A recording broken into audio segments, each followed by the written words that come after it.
Et si je vous disais que vous devez quitter votre habitation en urgence, là, maintenant, qu'auriez-vous le temps d'emporter ? Chaque jour, des milliers de personnes sont confrontées à des situations qu'elles croyaient improbables chez elles. Inondations, tornades, accidents industriels, attentats, incendies domestiques ou généralisés, dégradation sociale ou carrément conflits armés. Personne n'est à l'abri de devoir quitter son domicile en urgence, mais très peu de gens y sont préparés. Dans cette vidéo, je vous explique pourquoi et comment je me suis organisée pour prévoir les sacs d'évacuation de notre famille de 5 personnes, comment vous pouvez vous en inspirer et pourquoi c'est loin d'être un délire de survivaliste.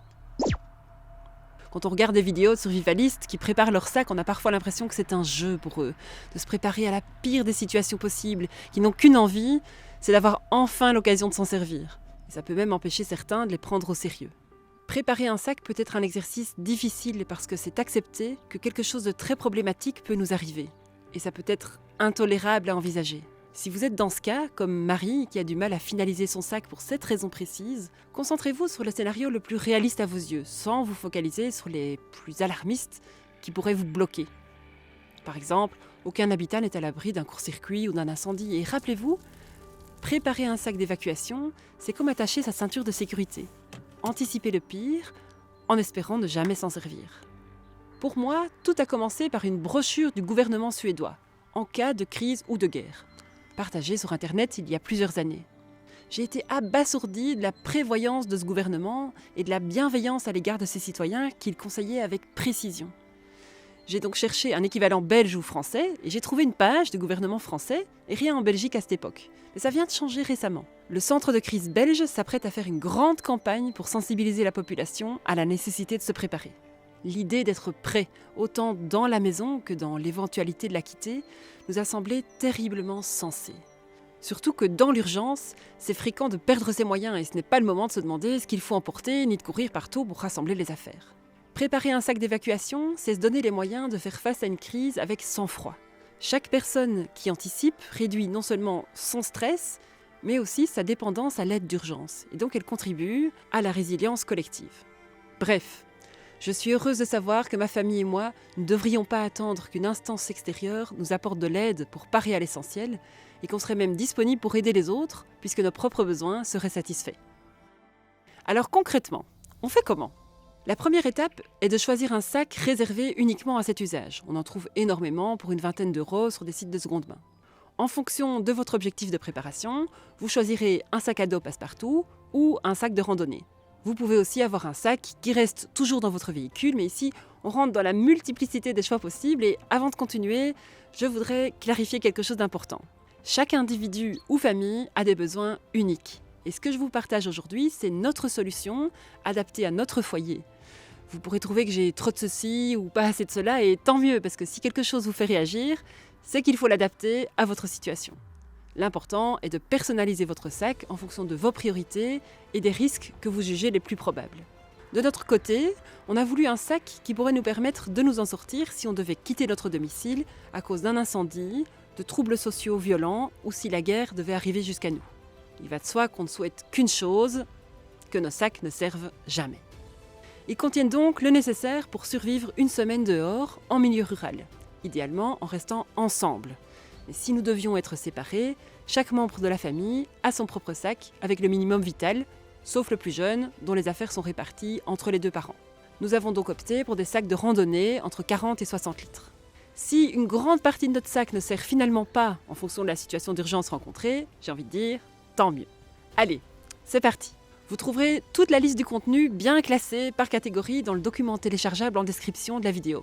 Ici, je vais plutôt vous montrer la manière dont j'organise concrètement mon sac. Je prends le mien comme exemple, je vous expliquerai au fur et à mesure ce qui diffère par rapport aux autres. Tout d'abord, dans les poches filets latérales, j'ai 2 objets, du papier toilette et un petit sac à dos pliable polyvalent.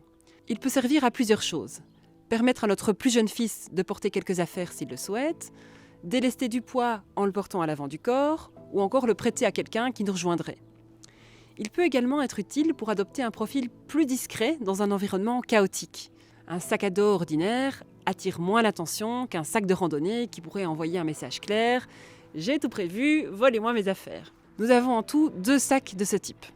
Alors, ouvrons la poche supérieure. j'ai choisi de tout placer dans des sacs congélation qui, en plus de compartimenter mes affaires, ont l'avantage d'être imperméables et transparents. Dans cette poche supérieure, j'ai mis ce que je veux trouver facilement et rapidement. Une radio solaire à manivelle qui est aussi une batterie externe, une lampe et un signal d'alarme SOS puissant. Radio bien utile, surtout pour se maintenir au courant de la situation si les canaux de communication classiques étaient hors service. Un sachet identique dans tous nos sacs, avec dedans un poncho, super fin mais toujours utile si on ne trouve pas d'abri rapidement. Une lampe frontale, indispensable pour garder ses 2 mains libres et pouvoir par exemple tenir la main d'un enfant, s'installer pour la nuit. 2 d'entre nous ont une lampe rechargeable USB. Un brassard réfléchissant si on se déplace de nuit. Il y a aussi un sifflet pour se signaler, ça porte beaucoup plus loin que la voix et ça demande moins d'effort de siffler que de crier. Et enfin, une petite médaille miraculeuse à laquelle on attribue un pouvoir de protection. Évidemment, selon vos convictions personnelles, choisissez le bijou ou le porte-bonheur qui vous apportera le plus de réconfort. Ça ne pèse rien et ça représente beaucoup, donc n'hésitez pas.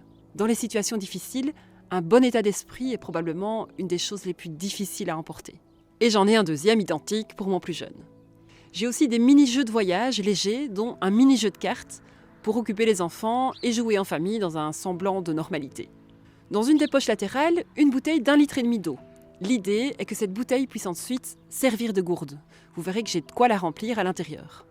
On en a tous une, plus une d'1 demi-litre pour le plus jeune, pour qu'il puisse la porter lui-même dans son sac à dos, le cas échéant. Alors, j'ouvre.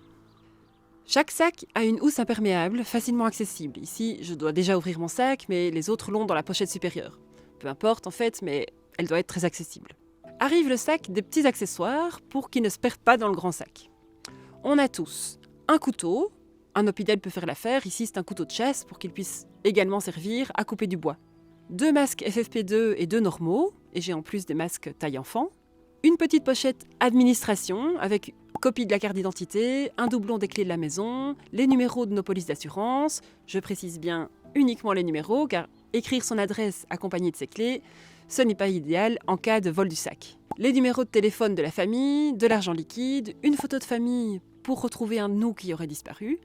Et certains ajoutent ici une petite clé USB, protégée avec un code, avec tout ce qu'ils jugent important. Je n'en ai pas encore prévu, mais ça pourrait venir.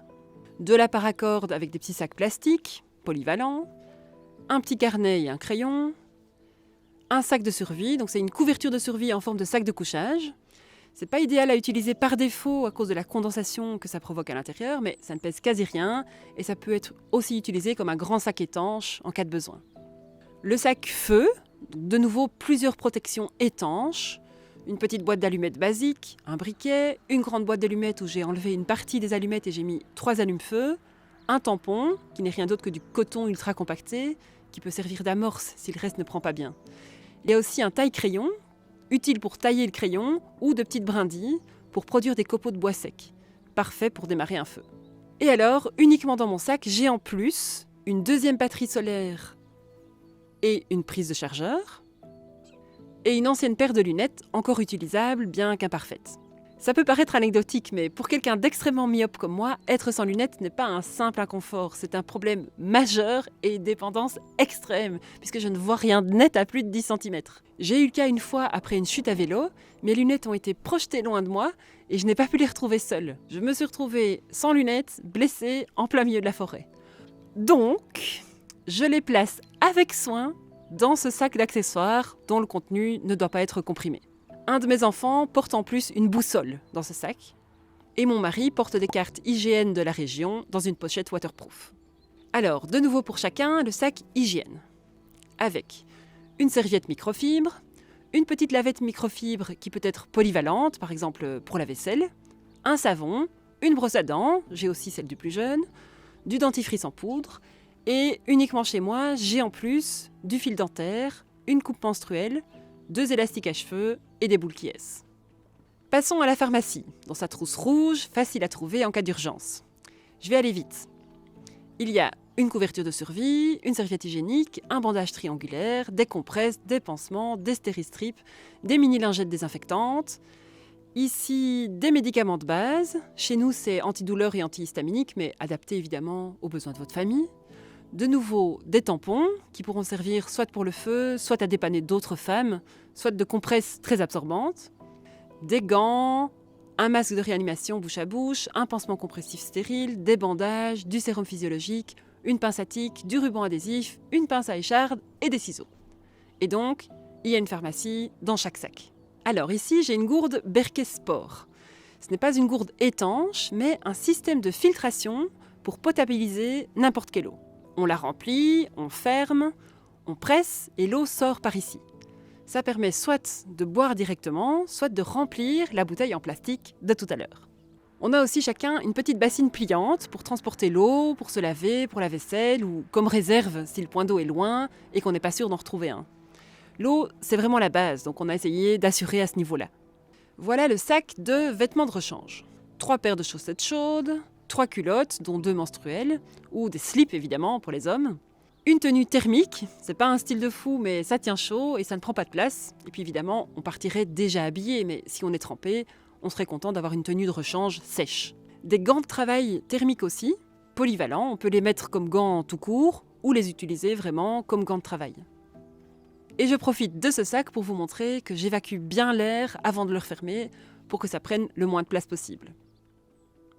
Tout le monde a ce sac et c'est moi qui porte en plus celui de mon plus jeune où j'ai ajouté un doudou. Il y a aussi ses couches pour la nuit dans le sac de mon mari. À propos de nuit, on a tous un sac de couchage. Mon critère était une température de confort de 0 degré ou moins et un poids le plus léger possible.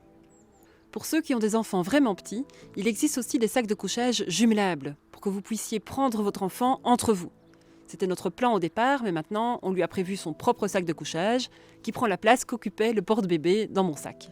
En plus, on a tous un sous-sac thermique qui permet de gagner 8 degrés.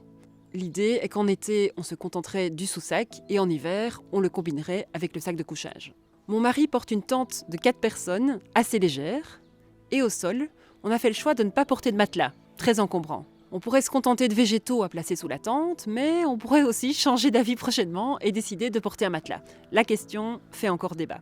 Une chose est sûre, on ne se passera pas d'un accessoire super polyvalent, j'ai nommé la Space Blanket. C'est une couverture de survie, renforcée, épaisse, résistante et surtout avec des œillets. C'est donc comme une petite bâche isolante. Si on superpose les 4 dans la tente, on dormira bien isolé du sol. On peut même imaginer en mettre une par-dessus nous si les températures sont trop extrêmes. Elle peut aussi servir pour organiser et ranger ses affaires, être installée comme un tarp, donc avec de la corde comme abri temporaire pour la pluie ou le soleil, ou comme réflecteur de chaleur, bref, un accessoire précieux.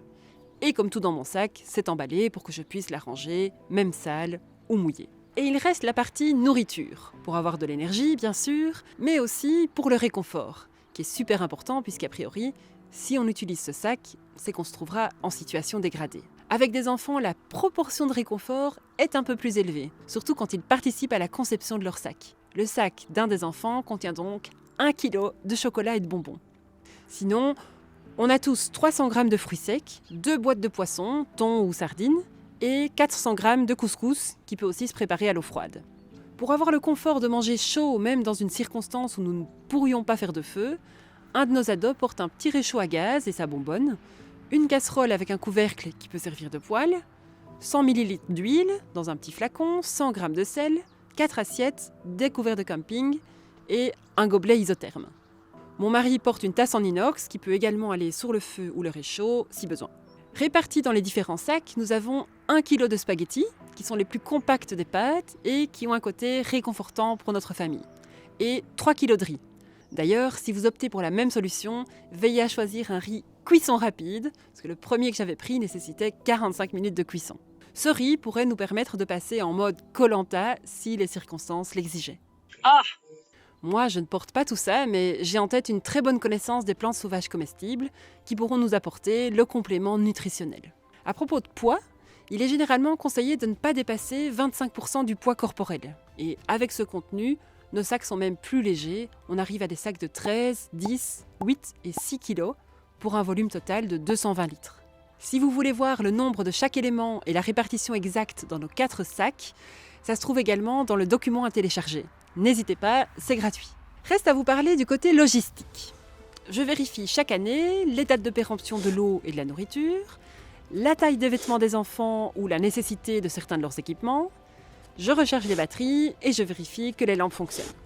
Je range nos sacs proches de l'entrée de la maison, avec une liste des choses qu'il faudrait emporter ou faire en plus si on a le temps. Même des choses évidentes qu'on pourrait oublier dans la précipitation ou le stress du moment. Nos téléphones et nos portefeuilles, de bonnes chaussures de marche, nos manteaux, nos clés de maison et de voiture, couper les bonbonnes de gaz et couper le courant. Un dernier petit mot sur les sacs qu'on trouve pré-remplis dans le commerce. Comprenez qu'ils ne sont pas appropriés à votre situation. Par exemple, si vous avez des médicaments spécifiques à prendre, si vous devez aussi prévoir pour un enfant ou un animal, vous ne serez pas du tout familier avec le contenu que vous n'aurez pas choisi. Et la nourriture qui s'y trouve ne sera peut-être pas à votre goût, sans parler de leur prix. J'espère que cette vidéo a pu vous inspirer, peut-être même vous rassurer, et vous motiver à passer à l'action. Alors, n'hésitez pas à vous lancer. Commencez à remplir votre sac petit à petit. Mais d'abord, abonnez-vous à notre chaîne, bien sûr. Si le sujet vous intéresse et que vous voulez une vidéo sur le sac d'urgence que Marie est en train de finaliser, dites-le nous en commentaire. À bientôt!